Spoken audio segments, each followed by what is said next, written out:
Hi, I'm Tovah Klein. I'm the director of the Barnard College Center for Toddler Development. I'm a professor of psychology at Barnard College, that's in New York City. And I'm the author of a book on toddlers called How Toddlers Thrive. And I'm thrilled to be here today for the Children's Museum of Manhattan's Parenting in Place series. Okay, so I know that one of the biggest worries I'm hearing about over and over again from parents is what's this going to do to my child in the long run, and in particular in the area of socialization. So maybe you have an only child who doesn't have siblings at home, or you have multiple children of different ages, but parents are really getting concerned now about schools being closed, minimal ability to be outside, and what's all of that lack of peer interaction going to do for my child? So, the first thing I want to say is for young children, parents are their most important relationship. Certainly, peers take on a bigger role as children get older into the 3, 4, 5, in elementary school years. Peers are certainly important, but they're not the most important. So I want to emphasize that. But also, if you do have siblings at home, your children are socializing all the time. They're probably playing and then fighting and then playing again. That's all socialization. If you have an only child, I know parents are getting more and more worried about this. But there's some beautiful things that can come out of right now. You're stuck at home. It's not where any of us wanted to be. It's you and maybe a partner and your child. And you can set up routines every day that allow your child to play and hopefully to play a little bit on their own. And the more you step back and allow your child to discover for themselves, to make things up, to create while you may be working on a conference call, the better that is for the child. They will then take those skills into socializing with peers. We're not going to be in this forever. We don't know how long we'll be in this parenting in place, but it's not going to be forever. And children will rebound. When they get back outside or they get back to school and they see their friends, they'll be so happy and relieved.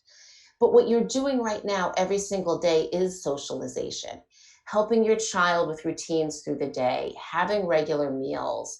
Maybe your child helps you set the table. Some children like putting out placemats or napkins, putting helping you with chores, right? Not calling it a chore, but just part of the routines, putting their plate in the sink when they're done, folding laundry. All of this is everyday, what we call everyday learning, sorting socks, looking at the colors of shirts as they put them away.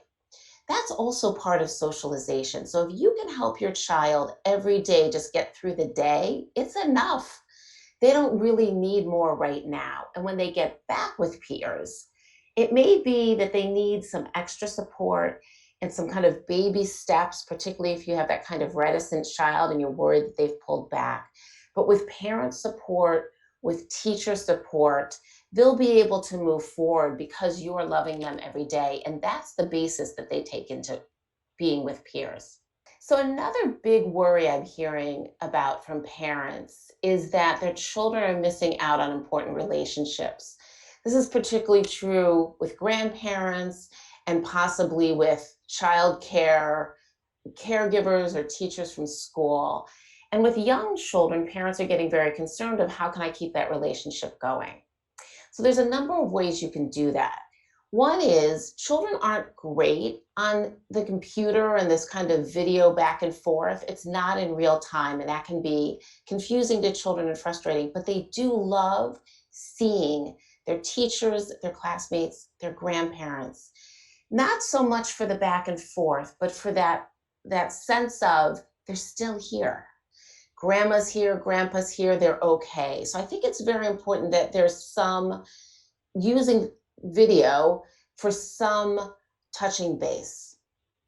Even if the child doesn't stay long, even if they run away, sometimes they like to show something that they have at home, but it gives them a little sense of connection. You can also do things like draw pictures and send them to the grandparent, have the grandparent send them back.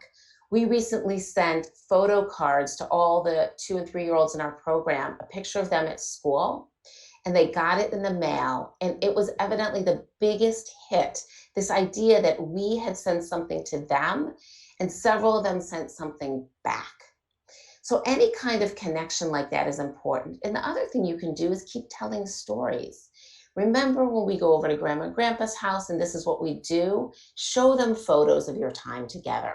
All of that will keep connecting children to the people they love and remind them it's not their fault they're not seeing them.